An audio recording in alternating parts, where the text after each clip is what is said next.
അദ്ദേഹം നമുക്കറിയാം കേരളത്തിലെ ഏറ്റവും മികച്ച ചെറുപ്പക്കാരിൽ ഒരാളായിരുന്നു. യുവജന രാഷ്ട്രീയ പ്രവർത്തകൻ എന്ന നിലയിൽ, മികച്ച സംഘാടകൻ എന്ന നിലയിൽ പൊതുജനം വളരെ പ്രതീക്ഷയോടുകൂടി, കോൺഗ്രസ് പാർട്ടി പ്രത്യേകിച്ച് പൊതുജനവും വളരെ പ്രതീക്ഷയോട് കണ്ട ഒരു ചെറുപ്പക്കാരനാണ്. പക്ഷേ അദ്ദേഹത്തിനെതിരെ ഗുരുതരമായ ആരോപണങ്ങൾ, സ്ത്രീകളുടേതായ സംഭാഷണമടക്കം പുറത്തു വന്നപ്പോൾ കോൺഗ്രസ് പാർട്ടിക്ക് വ്യക്തമായ കാഴ്ചപ്പാടും നിലപാടും ഇത്തരം കാര്യങ്ങളിലുണ്ട്. കോൺഗ്രസ് പാർട്ടിയുടെ നേതൃത്വം അത് വളരെ ഉചിതമായ രീതിയിൽ കൈകാര്യം ചെയ്യും. കോൺഗ്രസിന്റെ നിലപാട് ജനപക്ഷമാണ്, സ്ത്രീപക്ഷമാണ്. അല്ല CPM പോലെ കപട സ്ത്രീപക്ഷമല്ല. അതെ, എല്ലാ കാര്യത്തിലും എല്ലാ കാലത്തും അങ്ങനെ തന്നെയാണല്ലോ. കോൺഗ്രസിന് അങ്ങനെ നമ്മള് ദോശ വിട്ടെടുക്കുന്ന എടുക്കേണ്ട കാര്യം പാർട്ടിക്ക് ഒരു നാണക്കേടും ഇല്ല.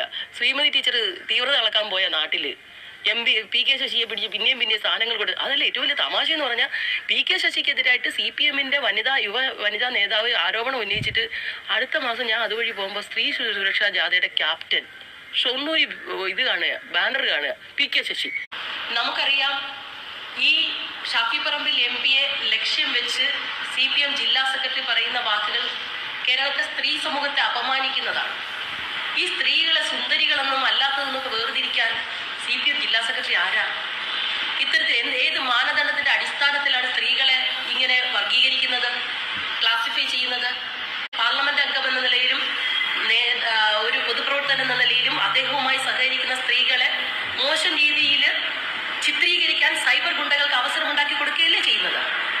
മാത്രമോ, എത്ര പേര് ആ CPMന്റെ സൈബർ ആളുകൾ ആക്രമിക്കുന്നത്? കേരളത്തിലെ പോലീസിന് അല്ലെങ്കിൽ കേരളത്തിലെ സർക്കാരിന് സ്ത്രീകളുടെ കാര്യത്തിൽ തുല്യ നീതിയില്ല.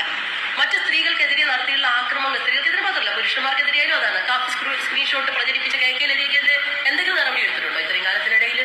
അത് വ്യാജമാണെന്ന് തെളിഞ്ഞിട്ട് പോലും ഒരു CPMകാരാണ് എന്ത് സൈബർ അറ്റാക്ക് നടത്തിയാലും അവർക്കെതിരെ കേസെടുക്കത്തില്ല, നടപടിയില്ല. മറ്റുള്ളവർക്കെതിരെ മാത്രം കേസും നടപടിയും. അതുപോലെ പരാതി കൊടുക്കുന്ന സ്ത്രീകൾ, ഞാൻ അടക്കമുള്ള സ്ത്രീകൾ പരാതി കൊടുത്തിട്ടുണ്ട്, ഒരു നടപടിയുമില്ല.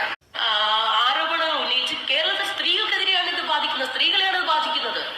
ഇവരെന്താ വിചാരിച്ചിരിക്കുന്നത്? കേരളത്തിലെ സ്ത്രീകളെ ആരെങ്കിലും ഒക്കെ വെച്ച് രാഷ്ട്രീയം മാറ്റിക്കളയാവുന്നതാണ്.